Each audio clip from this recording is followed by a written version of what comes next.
Smith Show starts right now.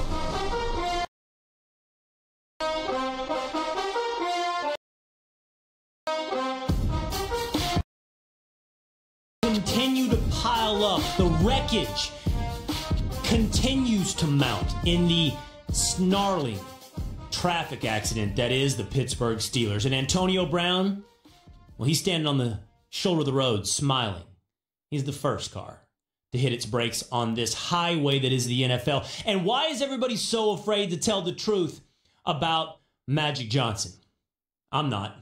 It's the Stephen A. Smith Show on ESPN Radio, the ESPN app, SiriusXM Channel 80, and on ESPN News. It's Will Cain, his buddy from First Take, his sometimes nemesis, and his encore on ESPN Radio. I'm usually following Stephen A. 3 to 6 Eastern on ESPN Radio, the ESPN app, and ESPN News. Filling in for Stephen A. today as he takes a little rest and takes the Masters in and gets ready for the first round of the NBA playoffs.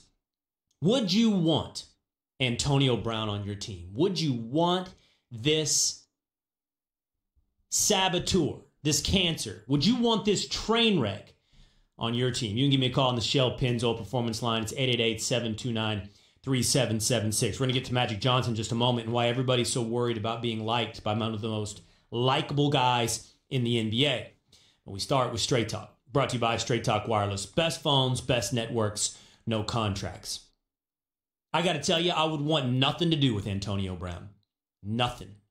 I don't want an arm's length distance. I want a football field's distance. I'd like several thousand miles distance between my franchise and Antonio Brown. Out there in Los Angeles, you've seen these videos. You've seen the news coverage from time to time of these impossible to understand traffic accidents. So many cars piled up that your brain literally can't comprehend how it's possible that 100, 200 cars could all slow motion end up in some kind of mass collision. That's what the Pittsburgh Steelers are beginning to resemble. It started with Ben Roethlisberger versus Antonio Brown. Perhaps Antonio Brown against Mike Tomlin. Maybe Antonio Brown against the Rooneys and ownership and management and Kevin Colbert in Pittsburgh. But it then, as you know, in the last couple of days, spilled over into Twitter drama between AB and Steelers wide receiver Juju Smith-Schuster. And now, two more cars enter the wreckage. Late last night, former Steelers running back Rashard Mendenhall took to Twitter. And he said the following. He said, "All right, I'll end the mystery." I'm quoting now from Rashard Mendenhall's Twitter feed. "B's racist and AB84 is black." He's talking about Ben Roethlisberger. Steelers Super Bowl winning Hall of Fame quarterback Ben Roethlisberger. B's racist and AB84 is black. He had to catch balls from a racist quarterback. Every honest player knows it. It's not a big deal. He was just supposed to take his lickings and move on like a slave for real. Mendenhall went on to say these following things on Twitter as well. "By no stretch am I saying AB84 is without guilt this offseason. I just hope to see more compassion and examination for a guy who gave everything he had until he couldn't bring himself to do it for even one more game." Now, to that commentary by Rashard Mendenhall, then current Steelers offensive lineman Ramon Foster went to social media and he had the following to say. He said, "Moving forward, any former player or affiliate of the Steelers who has an issue with anyone still in the locker room, please contact me or Marquise Pouncey or anyone else you feel you can talk to. Whoever you have an issue with, we will get their number so you can address them. I promise. These media takes might give y'all good traffic on your social media outlets, but the guys still in that locker room, who y'all still know personally, have to answer for those comments." Ramon Foster asking that players and former players that have commentary on the drama, the soap opera, the interpersonal dynamics of the Pittsburgh Steelers, please keep it in-house. Please air it out internally. This after Rashard Mendenhall says Ben Roethlisberger is racist. Now, I can't comment on whether or not Ben Roethlisberger is a racist. I don't know. I haven't met the man. I haven't been in the locker room with the man. I also don't know Rashard Mendenhall, and I can't trust simply his accusation. I know for one thing, it's an accusation that's thrown around readily today. It's an accusation used to be the sort of winning argument in any debate. Roethlisberger may be, he may not be. But I do know this. The Steelers are an absolute 64-car pileup. They are a nightmare. And it's absolutely shocking how many individuals have contributed to this drama. How many current and former players in Pittsburgh are willing to go into the public sphere and throw each other under the bus. And it leaves you coming away with a couple of conclusions about three different guys. At a minimum, three different guys involved in this drama. Let's start with Ben Roethlisberger. Let's start with the Super Bowl winning Hall of Fame quarterback. To assume at this point that Ben Roethlisberger is somehow blameless in the overall drama in Pittsburgh, set aside the racist accusations, I can't address that, but I can address the overall dysfunction, locker room drama, players going at each other. I can't address that, and Ben Roethlisberger is clearly a part of all of that. He is clearly, as a supposed leader on that football team, someone who hasn't brought that team together, who at least some players in that locker room don't see as a leader they want to follow. Ben Roethlisberger is clearly somebody who shoulders some of the blame of the dysfunction and drama in Pittsburgh. You know who else is? Number two, Mike Tomlin. Mike Tomlin is an extremely likable coach. It seems like many players who played for him want to. He's a player's coach. But the buck has to stop somewhere. And the head coach is a pretty good place to look. When you have this much going on around you, when you have this much absolute dysfunction, don't you start to look at leadership at some point? Don't you start to look at the person who's supposed to be in charge and bring these guys all together? Don't you at some point have to stop the buck at the head coach? Mike Tomlin is in no small part someone that shoulders blame for this drama and dysfunction in Pittsburgh. But the primary mover, the person that first hit their brakes on the freeway, the person that set all of this in motion, the one who's primarily to blame, is Antonio Brown. He is the one walking away like in Stella Got Her Groove Back with like a match she's thrown over her shoulder into an absolute engulfed in flames wreckage behind him. He is the one smiling as he walks away, having caused or exposed most of this dysfunction. Think about the names, the reputations, the relationships that Antonio Brown was willing to sacrifice, willing to go at. For what? For money? For a trade? For what? For his ego? Starts with the Rooneys and ownership in Pittsburgh. Antonio Brown was happy to go after them. So they'd never invited him to their house. Insinuated they treated him different than they did other stars on the team. Then it went to Kevin Colbert, who, yes, gave a stupid explanation about why Ben Roethlisberger should be the leader, talking about 52 kids. You don't call grown men kids, but that's just another in the long list of people that Antonio Brown was willing to go after in his interview with Jeff Darlington here on ESPN. Of course, there's also Ben Roethlisberger. But that's not all. There's head coach Mike Tomlin.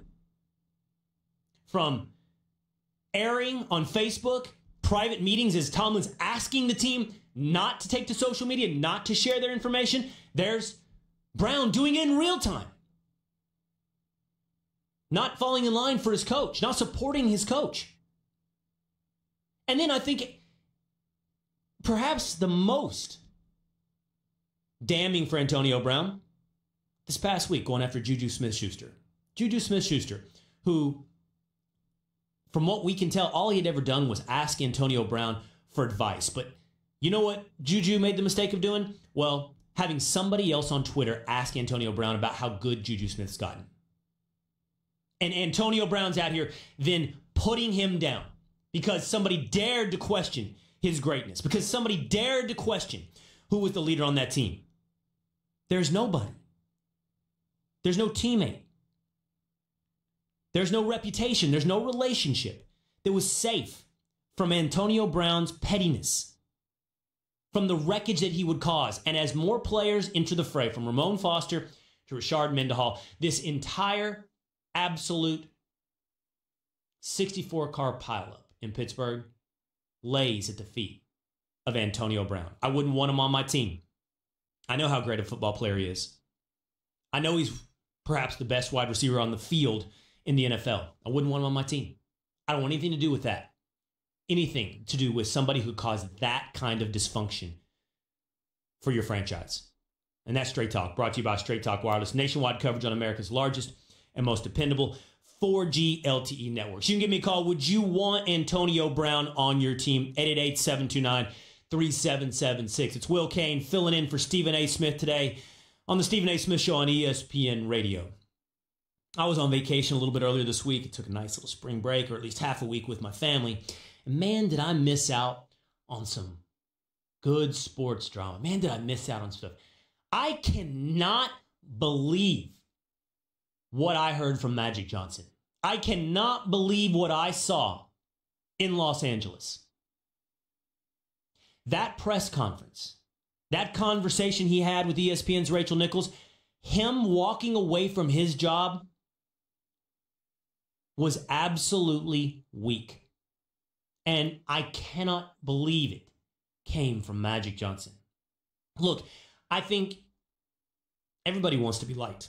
Well, now you're in this business or you're doing what you do in your job, in your personal life, wherever. Everybody wants to be liked. Anybody tells you they don't care about being liked, they're lying. Now, we may all have different priorities. It may come down to a different pecking order for you. I know for me, being liked probably doesn't make my top 5. I mean, it's much lower than being right, being trusted, doing the right thing, telling the truth.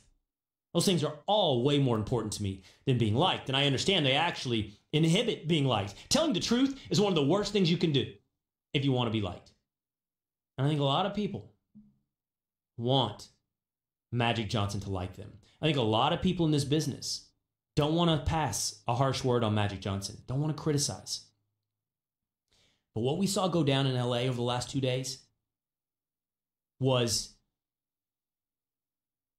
embarrassing. It was weak. It was the opposite of we talk about responsibility and toughness. It was the opposite of fighting through a tough situation, seeing your commitments out. It was the opposite of looking somebody in the eye and if not doing your job, at least admitting to them that you can't or won't and telling them you're walking away. Magic, who I would love, who I like, who I would love to like me. He did the opposite of what you're supposed to do. Let's listen to a little bit of what he had told Rachel Nichols when they sat down and talked with each other about his decision. Take it away, Kat. You look so happy right now. I am happy. Do you feel like a weight's been lifted off you? Yeah, because you never want to let my sister down, Right. or the Laker organization down. But at the same time, I was letting myself down by not being Magic Johnson. All right, pause it right there, Kat, please.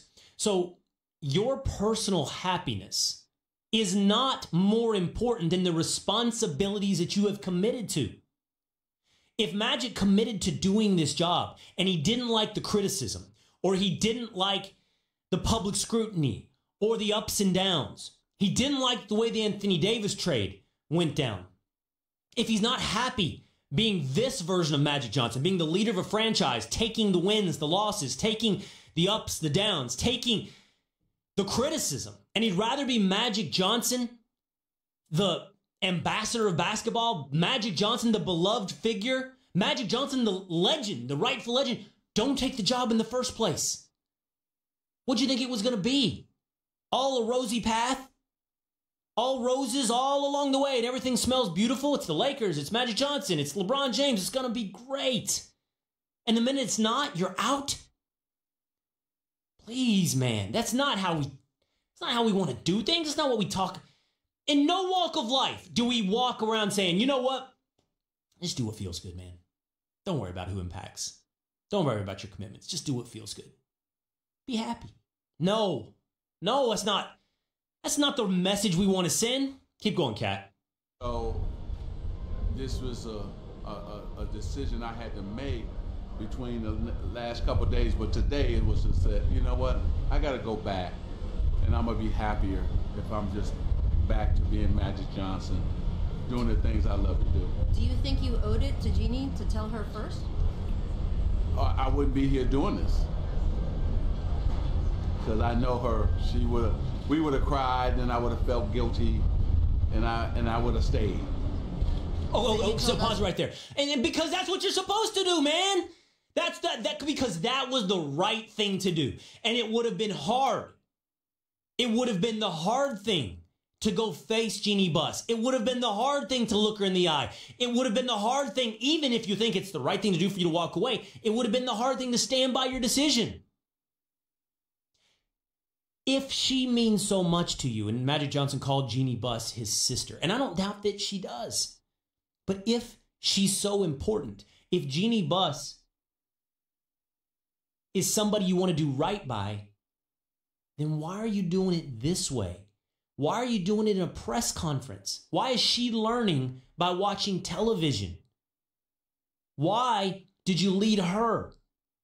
And for that matter, Rich Paul and Rob Pelinka and anybody else that had a meeting with this past weekend where they said they had no inclination this was going to go on. Magic talked about that when he was talking about Rachel Nichols. He said he was walking around going, yeah, I'm not going to be here. As they asked him questions about the future, he thought silently to himself, I'm not going to be there. How is any of this the right thing to do? Magic is great. I love Magic. And you know what? Magic's reputation, it's going to go fairly untarnished because 90% of who we think of Magic is the basketball legend, one of the greatest players of all time, and deservedly so. Magic, that's how we primarily should think of Magic. His reputation will survive this, but that shouldn't stop us from looking at this situation and telling it the way it is, telling it the truth. By the way, that's not love. If you love Magic Johnson, you're a big fan, and you think that means always defending him, I don't think you know what love is. I don't think love is lying to people. I don't think looking at somebody and going, you know what? After they had just done something wrong, well, who walks around in the world and doesn't do something wrong? But after they'd done something wrong, you go, you know what? It really wasn't wrong because it felt right to you. That's love? Helping them along the way? Like, just continuing to think they never do wrong? Helping them to continue to mess up things around them? Not take responsibility? Not do it the right way? I know some parents like that. They got a messed up definition of what love is. Keep going, Kat. Please play some more. First, because you didn't want her to talk you out of it. Yeah, exactly. And she can understand that. Do you feel that you are leaving Jeannie or the Lakers or LeBron in a lurch a little bit? No, that you said you were going to be here for at least another year? No, I think that, LeBron signed because he saw that the Lakers were building something special. He could be a part of that. He's still going to be a part of that. I think that the Lakers are in a good position. She'll hire somebody good. And the Lakers are still, I think, have a good offseason because we're one or two players away. You sign those one or two players especially a player should want to be on this platform, team up with LeBron, with all the young pieces around them. We're going to be back in the Western Conference Final next year if the right player come. All right, and then the right. One thing Magic is right about, it's all going to come down to this summer. This absolute mess that's turned into the Los Angeles Lakers, it has to be righted this summer. They have to find somebody or two somebodies to help LeBron James put this thing back on the right path. I guess Magic wasn't the guy to help them find those new players. And maybe, and I've heard Stephen A. Smith, and I've heard Byron Scott, and I've heard others talk about it, whether or not there was backstabbing, or whether or not there was problems between Magic Johnson and Rob Pelinka. And maybe the job ended up being something that was impossible to do going forward between the relationships and the upper management. Maybe that's the way it was. But that's not what Magic told us. Magic told us that he didn't look his boss in the eye, didn't tell her face to face, was happier being Magic Johnson, didn't like the criticism, didn't like being called somebody who was tampering with other teams. Magic just wanted to go back to being Magic, being loved, being happy. And wouldn't everybody? But the point is, being tough, doing the right thing, isn't the easiest path. If it was, everybody would do it. It wouldn't be something we celebrated if it was just easy for everybody to do. Being tough, doing the right thing is hard. Unfortunately here, one of the greatest of all times didn't do it. And that's the truth. That's the truth. Whether or not you like him, you love him, or you're dying to be loved back. That's the truth about Magic and what went down the last 2 days. All right, I'm going to bring a guy in who disagrees with me about Magic, but he says one thing. He says that the Lakers need to clean house. Who does that include? Could it include LeBron? Ryan Hollins is going to jump on with me next. It's Will Cain filling in for Stephen A. Smith on ESPN Radio and the ESPN app. Gentlemen, you've been sitting around for too long. Whether you want to get to the game, NFL, college, MLB, or concert, look no further than Vivid Seats, the official ticket partner of ESPN. Go to vividseats.com and enter promo code ESPN to get 10% off your order.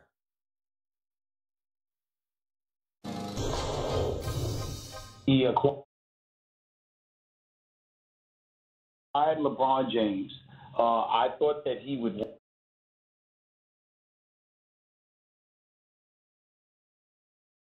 quit, but here's what it comes down to. There were a multitude of moves that were made that were absolutely, positively not impressive. He can't escape that reality. Then it gets a little bit deeper because, as I reported on First Take this morning and on SportsCenter last night, you have denials from the Genie Busters of the world, the Rob Pelinkas of the world.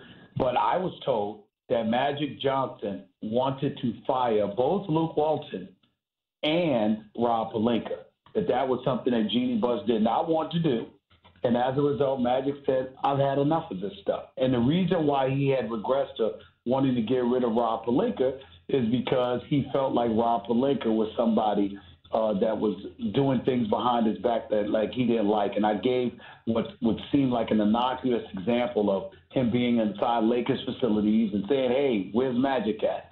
Have y'all seen Magic? Knowing Magic wasn't there, just to bring attention to the fact that Magic wasn't there. He wasn't a hands-on kind of guy or whatever the case may be. Rob Pelinka, in fairness to him, has denied all of this. He knows that he was a damn good agent that represented some marquee clients like of Kobe Bryant, for example, there's envy and jealousy on the part of people out there that will want to lie on him. The problem is that everywhere you go, you see people who despise Rob Pelinka in the business, other agents, executives that won't return his phone calls, that only wanted to talk to Magic Johnson, didn't want to answer or return his phone calls, et cetera, et cetera. I've been covering the NBA for nearly 25 years. I've never seen anything like this for an executive. I've never seen an executive so maligned. And maybe it's wrong, but there are a collection of enemies out there towards Rob Pelinka. They don't like him at all. And, and they let Magic know about that. So I think the combination of all of those things ultimately resonated with Magic to a point where he wanted to make that move. And when purportedly he was denied the opportunity to do so, he said enough of this.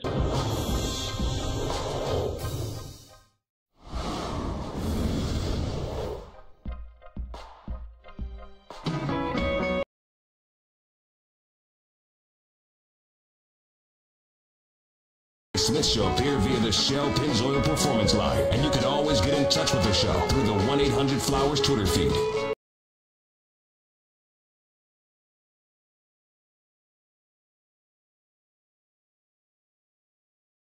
We can all love Magic, we can like Magic, and we can want to be liked back, but we got to be able to tell the truth. The way that Magic Johnson handled the last 2 days in LA was absolutely wrong. It was weak.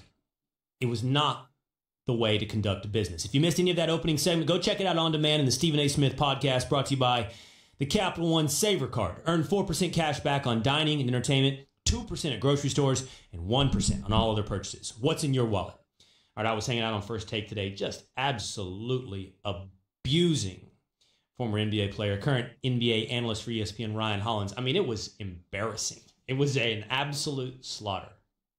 Are you serious? And I brought him back for seconds. This is neither here nor there, but you're the man who said you don't want Antonio Brown, but you will take the guy who got suspended 6 games, Ezekiel Elliott, and you're sticking to that statement. Yes, and you don't want Antonio Brown as your teammate. This is the guy who blew your season, because I don't want to accuse him of anything. I'm not going to get wild, but I'm just saying. Yeah. Well, he was suspended, so you don't have to accuse him of anything to say he did get suspended. Ezekiel Elliott did. He did cost something. his team. But he was hurting. He was primarily doing something that was hurting himself. You'd rather have him, though. By in turn hurt his team. Antonio Brown's out here trying to hurt everybody around Just let him. you dig your grave. Are you pouring more on it? I don't want anything to do with Antonio Brown. Oh, my God. Nothing. Wide receivers are divas, bro. They're divas. What more do you expect? Wide receivers are you want your wide receiver. I talked to several, I'm not going to name names, guys who played the position in the NFL. You want your wide receiver to be a diva. He has got to feel like he's the biggest, baddest thing on the planet. And that's Antonio Brown. Hey, do people that feel like they're the biggest, baddest thing on the planet need to go to Twitter and argue with everyone out there that they are? Or do they just know it? I don't agree with that move. It wasn't consistent of him. Maybe he's a little eccentric. But the one thing I know about Antonio Brown that I've heard repeatedly, and I know you have too, tell me I'm wrong, he's the hardest working man in the NFL. Listen, I heard the guy literally doesn't have a cheat day. He will go on vacation and eat nothing but nuts, berries, and fruits and vegetables. Like, you don't want that guy? Do you think the strongest people on earth walk around like to every public park and dog park and challenge everybody to push-up competitions? Listen, at the wide receiver position, yeah, I want that. I want that. Maybe out of my quarterback, maybe not so well, but my corners, my safeties. My point is this, talking to Ryan Hollins here on the Stephen A. Smith Show, that you're right. I want a confident wide receiver who believes he's the best, who demands the ball. I don't think confident people go out there insecurely throwing everyone else under the bus, insecurely taking on every challenger on Twitter, and are willing to satisfy their own ego to throw former teammates and their reputation under the bus. I don't think Antonio Brown is actually confident. I think this shows massive ego, insecurity, and pettiness. And I don't want that, because that is absolutely a cancer to everybody around him. If you kept your lips shut,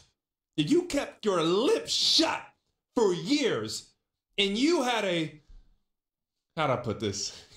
You had a quarterback. You had a quarterback who was a bad guy, who would throw you under the bus. He was selfish, self-absorbed, and the guy treated you poorly. And you're on the same stature, if not higher than him, because Big Ben ain't the best quarterback in the NFL. But Antonio Brown, hands down, the best wide receiver in the league. And you can't get respect from him. He throws you under the bus. Finally, you had enough. You telling me you don't deserve a had enough moment? Antonio Brown didn't deserve that? Because that's what you're saying, bro. But somehow, this, I don't want to call it. Go ahead. If he's had enough with Ben Roethlisberger, why'd he throw Juju Smith-Schuster under the bus? Juju got in the fire. Listen, when you get on your tangents if he'd had enough of Ben Roethlisberger, why did he throw Mike Tomlin under the bus? Bro, I'm just saying, when you get on your tangent, and I'm just kidding. One more for you, because I'm just a curious person. If he'd had enough of Ben Roethlisberger, why did he throw the Rooney family under the bus? He's upset. You're in the line of fire. I'm just saying, look, when everybody's seeing you fired up, and when you're fired up and you're gassed up, anybody in Will Cain's path is getting it. I'm focused. And everybody are getting it. You know what they say about fire, right? What? It can either warm your house or it can burn it down. I think we know which one Antonio Brown is. I like him motivated. It's Will Cain filling in for Stephen A. Smith today on the Stephen A. Smith Radio Show, hanging out with Ryan Hollins, who I debated all this morning on First Take, along with Dominique Foxworth. Real quick, if you need seats to a game, download the Vivid Seats app and enter promo code CHAMPS at checkout to get 10% off your first order. Don't buy just any seat, get a Vivid seat. One of the biggest debates that Ryan and I had this morning wasn't just about Antonio Brown, but it was about Magic Johnson. I believe, as much as I like Magic, as much as I revere Magic as a basketball player, I believe that the way he handled his business the last couple of days, stepping down in a press conference, stepping down without telling Jeannie Buss what he was about to do, stepping down when the going got tough with the Lakers, was not just wrong, Ryan, but a weak way to handle everything. You disagree? Normally, I'd call you a cupcake, but I guess right now I'm going to be the cupcake. And the reality is, as much as we want to face this, Magic Johnson plays by a different set of rules. And he always has, Will. Something for me, for you, for the normal president, GM, or executive of a basketball team could not conduct himself in that manner. And I believe that it was very unorthodox and out the box that he was even in that position to start with. And the reality is, it didn't surprise me that he stepped away essentially in the same fashion. I guess you can say the Lakers went about things all backwards. There was a cry for help. They were getting passed by in free agency year after year after year, Will. So you essentially beg a guy like Magic Johnson to say, hey, you know talent, you won, you've seen it. Magic, come in and please take over for us. And essentially they did. And when the things didn't go his way, he took his ball and he went home. Yeah. And you know what's crazy? Is that the right way to do things? It's okay for Magic to do. It's okay. I know it's hard for me to stomach this, for you to stomach this, but it's okay for Magic. Is Magic normal? Is there anything normal about Magic Johnson? I want to ask you that before you I see you're all excited. You're writing your little notes down. You're on your little Will stuff. I'm a cupcake today, okay? Yeah, I got that. I'm the cupcake. Is Magic Johnson different? He's absolutely different. Very different, right? So he can handle things, and we have regular people problems. He's got different stuff, right? It's funny. I swear. There are a lot of guys who do this, who are former players. And I find that one of the things that they are most interested in doing, Ryan, is explaining former players or current players' behavior. And you're very forgiving. And maybe it's because you want to be forgiven for whatever it is that you do or don't do in life. Or maybe it's because you know them. And maybe it's because you have relationships and you want to protect those relationships. That's never been me, bro. When I say you, I'm saying proverbially. I'm saying why players do this. But here's the thing I'm getting at is you're right. There are two different standards in the world for people that are very talented and very good at their job. They play by different sets of rules than other people.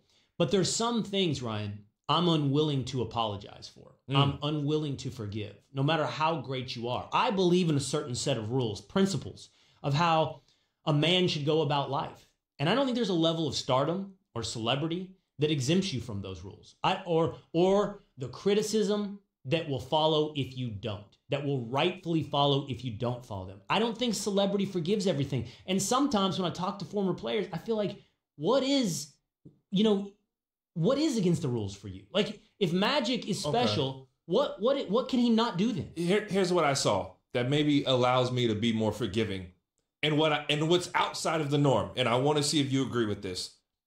I saw humility, I saw transparency, and I saw emotion. I didn't think that anything he said was staged. It was fake.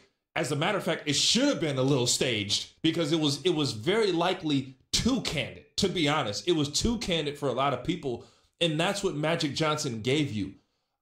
Ideally, you'd love to see him ride it out and carry this thing through. But I believe there's so many things going on wrong behind the scenes with the Lakers organization in which he couldn't put his hands on or fingers on to help. And we talked about the roles being mistaken, but I just think, Will, that's everybody keeps talking about that. That is it. Backstabbing. Hold on, but who you talk? Is it Rob Pelinka versus Magic Johnson? Is that what we're talking about? If I have to point at somebody, you give me the last dollar in my wallet, I'm gonna point at Rob Pelinka. Because those two had been joined at the hip until that day. And my understanding is that there's something that came across Magic Johnson's desk or in his face or made him know that he had been being backstabbed. Do I have proof, evidence? I'm not all in on that, but I'm telling you, that's the understanding. And I can see, and when you think about Magic Johnson being the president of the Lakers, we almost agree he could have done that job for free. He didn't need the money. Right. He didn't need it. So for him, principle, family, knowing I have somebody have my back meant the world to Magic. But then he in turn didn't do those things. He didn't act principally. He didn't have Jeannie Buss's back. He didn't tell her face to face. Hold on, Ryan Hollins here on the Stephen A. Smith Show on ESPN Radio. Will Cain filling in for Stephen A. today. I'm going to lose time with you, so I do want to ask you. Do you agree with transparency, though, right? I do think he was transparent. Okay, thank you. I think he was telling the truth. Unless, look, Stephen A. has said it. You're saying it here today. Byron Scott, former Lakers head coach and former players, talked about it. He did not talk about the backstabbing. I might have been more understanding if he talked about, hey, I'm not empowered to do this job, so I can't stick around and do a job I'm not empowered to do. If he had said that, then I'd be like, oh, now we need to know more. But Before I lose you, I want you to tell me what you think the Lakers do going forward. How do they fix this? I hope they don't do the same old song and dance where they just promote another Laker into the position. And I love taking care of your own, but maybe make another position for your own, but don't ruin the organization, because the Lakers hiring Pelinka, who's Kobe's guy, Magic, who's their guy, doing business now. I don't want to throw LeBron into the mix, but you can't have former Lakers in there. They're not objective. They do not see through a clear lens. What do I mean by that? If you go out and get somebody proven, an executive, a David Griffin, a guy who's competent, who's done his job, who's won at the highest level, who has the people skills to deal with a mess like the Lakers, to deal with LeBron James, to deal with Lonzo, Kuzma, LeVar, whoever it may have been, you have to bring that guy in-house. And there's too many just buddy favors being done, and they all came to a close. And when you look at Jeannie Buss didn't want to hurt anybody's feelings. She likes Pelinka, she likes Luke, she likes Magic, she likes all these people equally, and that's not a recipe for success. And you saw arguably the worst record, the worst year in Laker history because they had LeBron James. You mentioned to me clean house. Absolutely clean house, bro. What does that mean? That means everybody is gone. Coach, general manager. LeBron? I wouldn't clean house with LeBron, but what's interesting, I will throw this out. If I'm Houston, depending on how these playoffs go, I make a strong push for LeBron James. What does Houston have to offer LA to get LeBron? I'm not sure what. Maybe Clint Capella, maybe some other good stuff. You're saying that LeBron on the trading block is something that the Lakers need to be open to the idea of. I think the Lakers are already open to it. But if I'm Houston, I'm super aggressive, because you got to understand they wanted a piece of LeBron in free agency, and it didn't work out. I get you on the Houston thing. Hold on. You're telling me the Lakers you think are already considering? Already open to the idea of trading LeBron. They've already been open to it. Now, did they follow through with it? Did they pull the trigger? No, they didn't. Of trading LeBron? They've already explored trading LeBron. It was a thought. That's been reported. That's a fact. And I think it's something you've got to consider. I don't think it's a foregone conclusion. I must have missed that story. And depending who gets the job, yeah. And if I'm Houston, I go, whoa, available? Yeah. Available? Well, I think a lot of teams would be in on LeBron. Well, interesting enough, there was reports that said one executive who I think was a salty swordfish who couldn't get him came out and said, well, he doesn't have the same value. We don't want him to say, yeah, you do. I think that was hypothetical. Yeah. No, Ryan, these are reports, bro. I know, but dealing with the hypothetical. No, dealing with the hypothetical if LeBron were available. If he's available, I believe everybody goes after him. Of course. The question is, would the Lakers really consider trading LeBron? Look, and you're telling me this thing is getting ugly, bro. They already have. Ryan Hollins, former NBA player, current ESPN NBA analyst. All right, man. Always enjoy talking to you. I'll see you again tomorrow on First Take, right? Yeah. Yeah, good luck to you. Are we rekindling our relationship again? Good. I wish you luck tomorrow. I gotta go. I'm just hey, will Tiger ever win another major? Could it be this one? Could it be the Masters? We'll get an update from Augusta coming up on the Stephen A. Smith Show. But if you haven't tried the incredible high-quality meat from ButcherBox, you're going to be blown away. ButcherBox delivers 100% grass-fed and grass-finished beef, free-range organic chicken, and heritage breed pork right to your door. They work closely with the best farms and companies committed to raising animals humanely. From grass-fed beef to free-range chicken to organic chicken to wild-caught sockeye salmon from Bristol Bay, Alaska, ButcherBox has over 20 different cuts of meat to choose from, with customizable boxes and a variety of other options to choose from. And ButcherBox comes at an affordable price. With free shipping, you can get a month's worth of the best-tasting meat from ButcherBox for less than $6 a meal. ButcherBox is offering Stephen A's listeners this ultimate breakfast bundle. 2 packs of the best-tasting bacon you've ever had and 2 pounds of their custom breakfast sausage, plus $20 off your first box when you sign up at butcherbox.com/Stephen A. That's butcherbox.com/Stephen A. Will Tiger ever win another major? Let's check in from the Masters next on the Stephen A. Smith Show.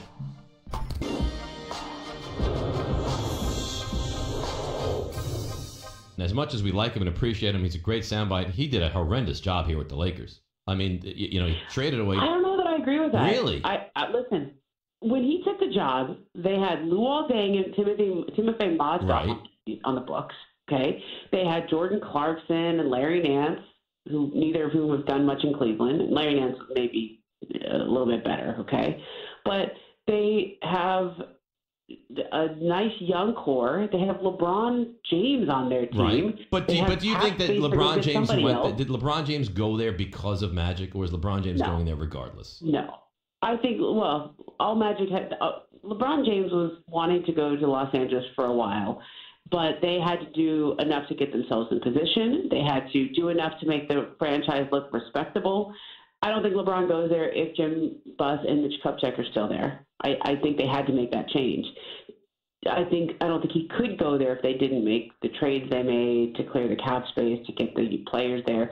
I think he had to go into that meeting with him and not mess it up, but also say the right things, which was, we're going to let you have a big say in this. We know how to treat stars. I know, be here for you. Like, they had to do everything right, but LeBron James was coming, right? Like, he chose the Lakers and they had to not mess it up. But I don't think you should understate the amount of maneuvering they had to do to get themselves in this position. There were a lot of moves they had to make and execute just in the right way at the right timing. And maybe the failure isn't just the expectations and how they manage those. Because for most organizations, like, it takes 3, 4, 5 years to do a rebuild. And Magic, like, made a couple of nice trades and then did a touchdown dance and spiked the ball and pointed to the rafters and said, Lonzo Ball, we want your jersey up there. And we're thinking about getting to the finals because they got LeBron. I mean, he just got ahead of himself instead of realizing this takes time and you can't just fast forward that process. It's a lot of work. Ramona Shelburne joining us here on the Stephen A. Smith Show. Dave Rothenberg filling in on ESPN Radio, ESPN News as well.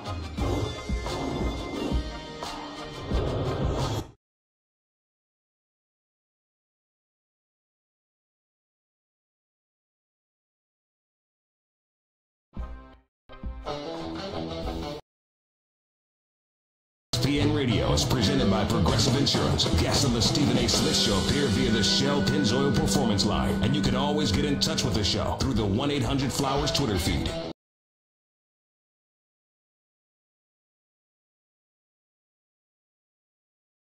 Stephen A. Smith here on ESPN Radio, ESPN News, SiriusXM Channel 80. I'll be hanging out with you today and tomorrow as our guy takes the next 2 days off and gets ready for the NBA playoffs, takes in a little bit of Masters. Tiger has already taken the course today. He teed off at 11:40 a.m. Eastern Time this morning, and he is 1 under as we speak. You think Tiger's ever going to win another major? Give me a call on the Shell Pennzoil Performance Line, 888-729-3776. Speaking of that, let's hit those phone lines for just a moment. Let's go with Kenneth in Oakland. What's up, Kenneth? You're on the Stephen A. Smith Show. How you doing, sir? I'm good. What do you got, man? Man, I love AB. And, you know what I'm saying, I just don't like how everybody is going against him right now. And I believe he's the best wide receiver in the game. And also, I don't like how Stephen A. talking about the Raiders, too, as is John Gruden, talking about the moves about trading Mack last year. And now look at us now, because we already won the Amari Cooper trade by acquiring AB. So now all our picks, technically, all we got to do is grab one all-star player out the draft, and we won the Mack trade. Yeah, but Kenneth, I've defended the Raiders. I've defended John Gruden. I really have, and your project. I thought it's a long-term rebuild. So getting some draft picks for Cooper and getting some draft picks for Khalil Mack, it made some sense if you thought your window was 3-4 years away. It didn't make sense to me going to get a 30-year-old wide receiver. And you got to be honest, Kenneth. We don't have much time here, but you got to be honest. The AB makes you nervous. No. Come on. All right, Kenneth. You don't see what's going down in Pittsburgh, and that doesn't make you nervous? Please. All right, I got to take a quick break. Josina Anderson's going to jump in here with us, talk to us about NFL news, including Antonio Brown, Ramon Foster, the drama in Pittsburgh. And let's get to this. Will Tiger win another major? I know what I think. I'm going to tell you here on the Stephen A. Smith Show on ESPN Radio. Will Cain hanging out with you today.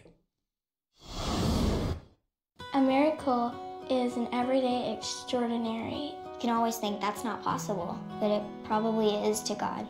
God surprises us.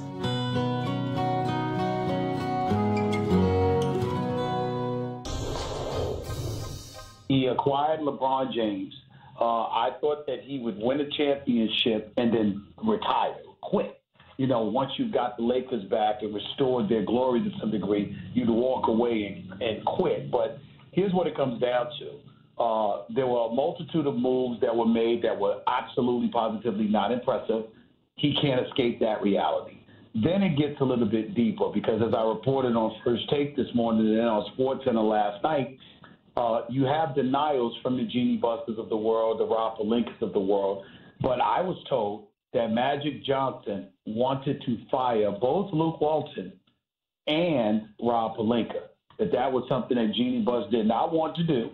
And as a result, Magic said, I've had enough of this stuff. And the reason why he had regressed to wanting to get rid of Rob Pelinka is because he felt like Rob Pelinka was somebody that was doing things behind his back that like he didn't like. And I gave what would seem like an innocuous example of him being inside Lakers facilities and saying, hey, where's Magic at? Have y'all seen Magic? Knowing Magic wasn't there, just to bring attention to the fact that Magic wasn't there. He wasn't a hands-on kind of guy or whatever the case may be. Rob Pelinka, in fairness to him, has denied all of this.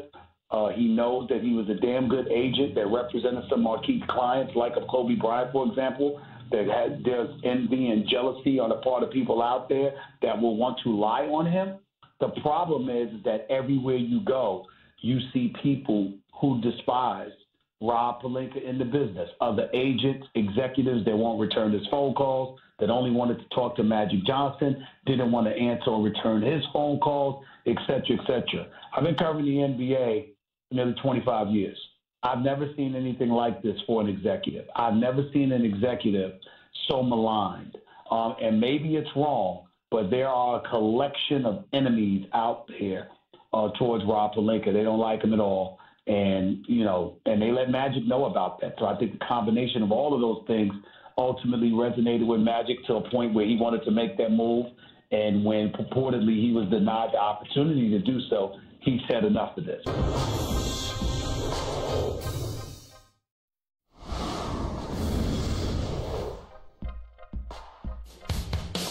The Stephen A. Smith Show on ESPN Radio is presented by Progressive Insurance. Guests on the Stephen A. Smith Show appear via the Shell Pennzoil Performance Line, and you can always get in touch with the show through the 1-800-Flowers Twitter feed.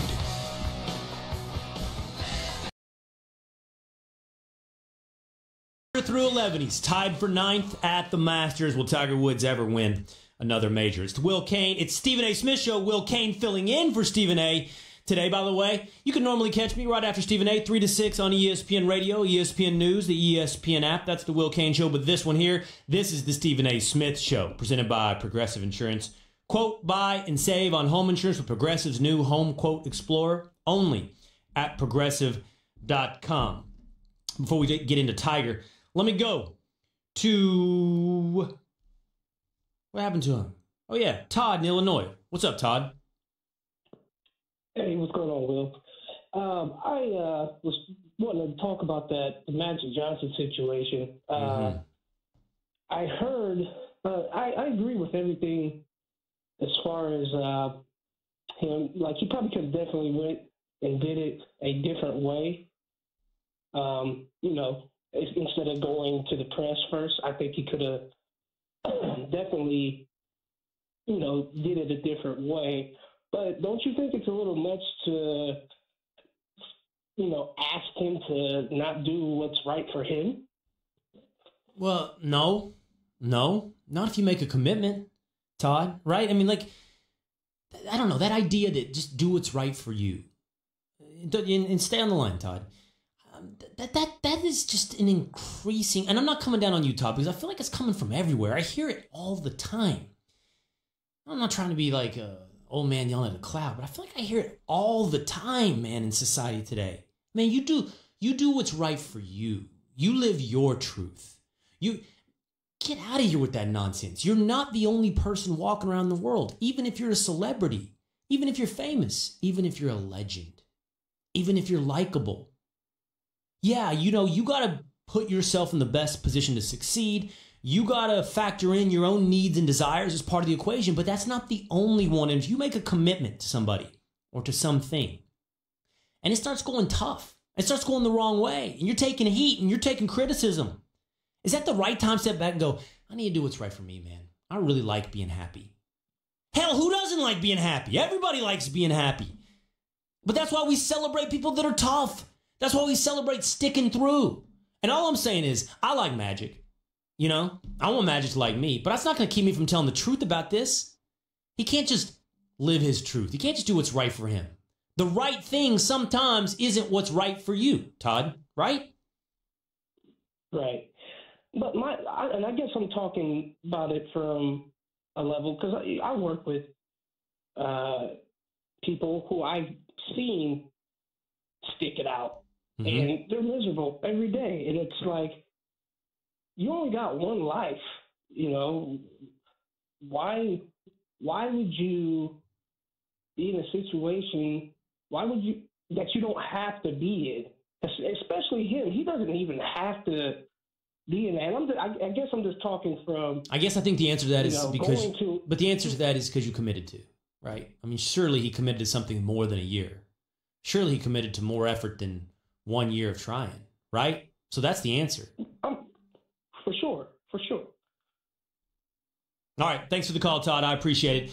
That's guest on the Shell Pennzoil Performance Line. Get triple action protection for optimal engine performance with Shell V-Power Nitro Plus Premium Gasoline. All right. As I said, Tiger Woods is 1 under through 11 holes. He's tied for 9th at the Masters.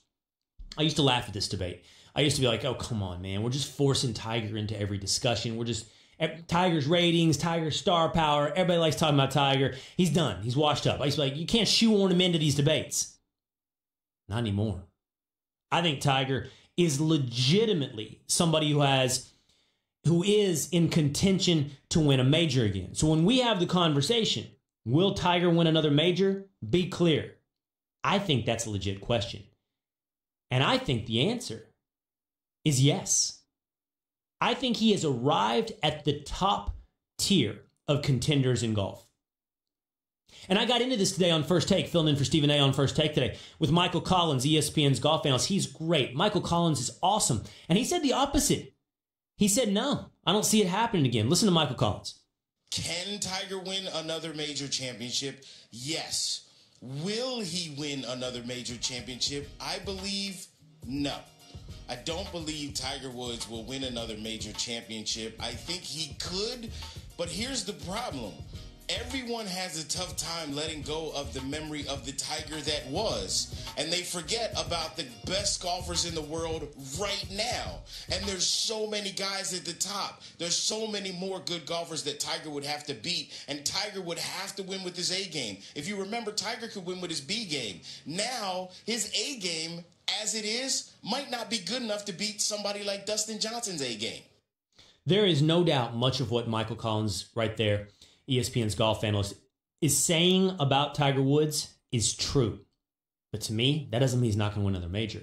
It's not fair. You know, I hate myself for using that word. Hate that word. Fair, F-A-I-R. It's a 4-letter word. But it's not fair to compare Tiger to who he used to be. Tiger was dominant. Tiger was something we had not seen in that sport since Jack Nicklaus. Tiger was, well, he was a legend. And you can't look at Tiger today and compare him to who he was then. I think you only have to ask yourself, who was he a year ago? So Michael's right. When Tiger was winning a decade ago, when he was dominating golf, before that, he was outlapping the field. There weren't this many quality golfers. As Michael points out, there's, I don't know, 8, 9, 10 guys on any given tournament, any given major who could win it all. Tiger didn't compete against fields like that. And by the way, even if he was back then, he was leaps and bounds better. And he's now more part of the pack. But ask yourself this. Okay, who are we talking about here? Justin Thomas, Justin Rose, Brooks Koepka, Jordan Spieth, if he can get his game back, Dustin Johnson. Are any of them going to win a major again? I think you'd answer yes. Yes, they're all great. And although they're one of 8 or 9 who can, I think they probably still will. Tiger's in that group now. 2 years ago, that was laughable. He wasn't in this top group. He couldn't compete with Ricky Fowler. He couldn't compete with Rory McIlroy. He wasn't in this group of golfers I just rattled off, but he is now. Today, Tiger's in there. And I don't need to compare him to who he used to be. I'm not going to go back and compare against the Tiger of old. I'm going to use the Tiger of recent vintage. A year ago, Tiger finished at the tops of 2 different majors. 2. If any other golfer did that, you'd be saying today, yeah, absolutely. That guy's in contention. That guy will win another major. I'd bet on that guy winning one. If any other golfer had done what Tiger did a year ago in 2 majors, we'd be talking about him as a leading contender to win a major this year. But it's not. We're not saying that because we're comparing Tiger to who he once was, not against who he is today. Who he is today is one of the top 8, 9, 10 golfers in the world. And if the answer is yes for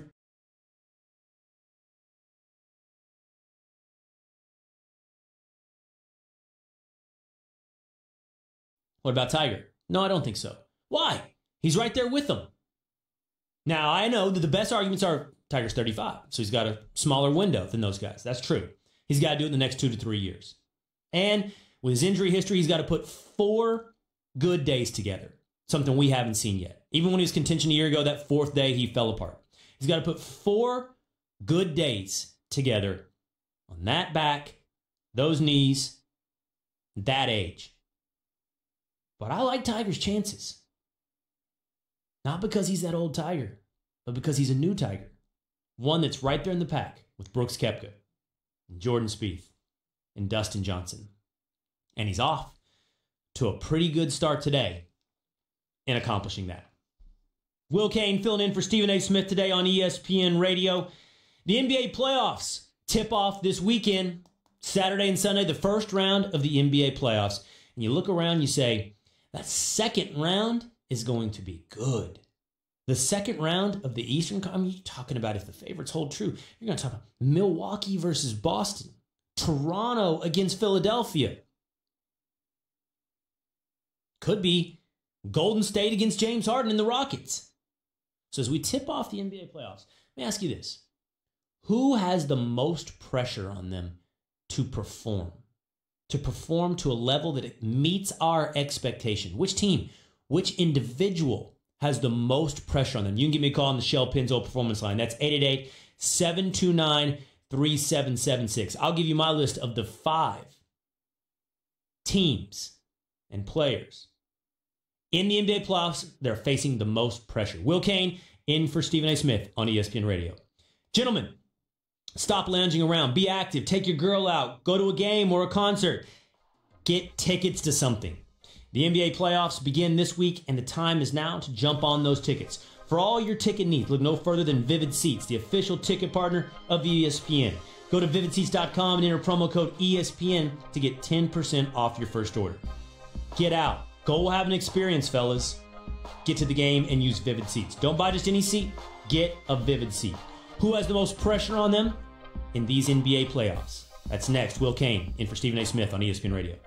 Gentlemen, you've been sitting around for too long. As much as we like him and appreciate him, he's a great soundbite. He did a horrendous job here with the Lakers. I mean, you know, he traded away. I don't know that I agree with that. Really? I listen. When he took the job, they had Luol Deng and Timothy Mozgov on the books. Okay, they had Jordan Clarkson and Larry Nance, who neither of whom have done much in Cleveland. And Larry Nance maybe a little bit better. Okay, but they have a nice young core. They have LeBron James on their team. Right. But do you think that LeBron James did LeBron James go there because of Magic, or is LeBron James going there regardless? No. I think, well, all Magic had LeBron James was wanting to go to Los Angeles for a while, but they had to do enough to get themselves in position. They had to do enough to make the franchise look respectable. I don't think LeBron goes there if Jim Buss and Mitch Kupchak are still there. I think they had to make that change. I don't think he could go there if they didn't make the trades they made to clear the cap space to get the players there. I think he had to go into that meeting with him and not mess it up, but also say the right things, which was, we're going to let you have a big say in this. We know how to treat stars. I know be here for you. Like, they had to do everything right, but LeBron James was coming, right? Like, he chose the Lakers and they had to not mess it up. But I don't think you should understate the amount of maneuvering they had to do to get themselves in this position. There were a lot of moves they had to make and execute just in the right way at the right timing. And maybe the failure isn't just the expectations and how they manage those. Because for most organizations, like, it takes 3, 4, 5 years to do a rebuild. And Magic, like, made a couple of nice trades and then did a touchdown dance and spiked the ball and pointed to the rafters and said, Lonzo Ball, we want your jersey up there. And were thinking about getting to the finals because they got LeBron. I mean, he just got ahead of himself instead of realizing this takes time and you can't just fast forward that process. It's a lot of work. Ramona Shelburne joining us here on the Stephen A. Smith Show. Dave Rothenberg filling in on ESPN Radio, ESPN News as well.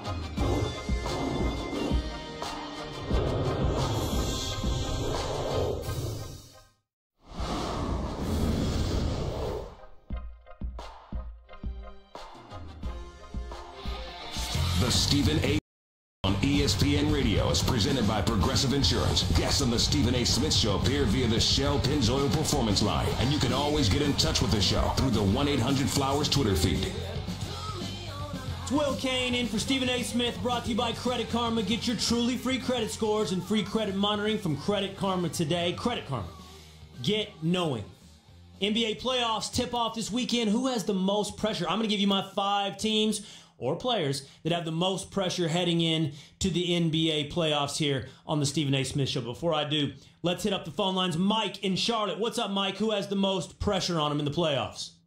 I think it's the Golden State Warriors, only because they've been this great team for so many years. Everybody is saying they're not the same team. There's so many teams they think they could beat them now, so I think they have to prove themselves one more time to keep their legacy going. And also, hopefully they win to keep, hopefully they can keep Durant and all the other, Klay Thompson and everybody. So I think it's Golden State. All right, I appreciate the call, Mike. I think that you have something there. I think that you're not completely off base. I mean, the Warriors have this sort of last dance at the party feel to it, right? The lights are about to go off. The party's almost over. Durant almost certainly is leaving. The current incarnation of the Warriors, not as a super team, but as like a super duper team, as Max Kellerman likes to call it, is coming to an end. They'll still be a contender. They'll still be a great team. They'll still have Steph and probably Klay and probably Draymond. But the version we know of today, the unbeatable one, that one's coming to an end. But they're not one of my 5 teams or players with the most pressure on them in these NBA playoffs. Hey, if you missed any of the show today, go check it out on demand in the Stephen A. Smith podcast, brought to you by the Capital One Saver Card. Earn 4% cash back on dining and entertainment, 2% at grocery stores, and 1% on all their purchases. What's in your wallet? Let me take 1 minute here, if I can. You guys know me from First Take. You know me from the Will Cain Show right after Stephen A. Show on ESPN Radio, 3 to 6 Eastern. You know I'm from Texas, and you know I'm a Cowboys fan. I'm from a small town in Sherman, and I grew up with a guy named Brian Blevins, good friend of mine. And he's sitting outside the studio right now because he brought his 8-year-old son, Flick Blevins, on a surprise trip up to New York City. And the reason that Flick got a surprise trip to New York City today, he didn't even know as he got to the airport where they were headed, is because today, Flick, who's 8 years old, is cancer-free. He's cured of cancer. That requires 2 years of being cancer-free to be deemed cured. Flick has been for 5 years battling leukemia. 5 of his 8 years fighting leukemia. And he licked it. And he won. Flick's a fighter, and he's a winner. And he's tough. And I'm glad and proud that he's here today, hanging out watching the final moments of the Stephen A. Smith Show with Will Cain filling in. Way to be, Flick. Proud of you. Happy to know you. Who has the most pressure on these NBA playoffs? Here's my top 5. All right. At number 4 and 5 are 2 teams in the Eastern Conference. 2 teams that pursued similar models. 2 teams that went all in this year. And that's number 5, the Philadelphia 76ers. And at number 4, the Toronto Raptors. Those 2 teams shoved their chips into the middle of the table and said, we're going for it. Whatever happens, happens, but this 1 year, we're all in. Obviously trading for Kawhi for the Toronto Raptors, not knowing if they're going to be able to keep him, and trading for Tobias Harris and Jimmy Butler for the Sixers, not knowing if that project was going to stay together or work, showed an aggressiveness and an all-in mentality that puts pressure on this year. However, I think they both knew what they were getting into. They were both willingly taking that gamble, and that's why I have them at 4 and 5. At number 3, most pressure in these NBA playoffs, it's Houston Rockets star James Harden. We know he's had the pressure in the past. We know he's folded at times under that pressure. He also rose to the occasion. I don't think he's as high as we want to believe because the Golden State Warriors suck so much responsibility, so much expectation out of other teams, and that's why James Harden lands at number 3. At number 2, a team that I don't think he has expectations to win it all. Not to beat the Warriors, not to represent the West, but to win a round. And that's the Oklahoma City Thunder. Keeping Paul George. Delivering with Russell Westbrook. The Thunder have to do something, man. They got to do something. They got to, at a minimum, beat the Trailblazers. They've got to do that. There's pressure on the Warriors, the Thunder, to not be a one and done. But the most pressure in these playoffs, number one, is the Boston Celtics. Because not only are they in on this year, but it feels like this multiple-year project could come to an end if they don't achieve. Having Kyrie, losing Kyrie, adding him to a team that already took the Cavs to 7 games in the East, there's pressure on the Celtics. All right, it's the Will Cain Show, next on ESPN Radio. We could go down this waterfall.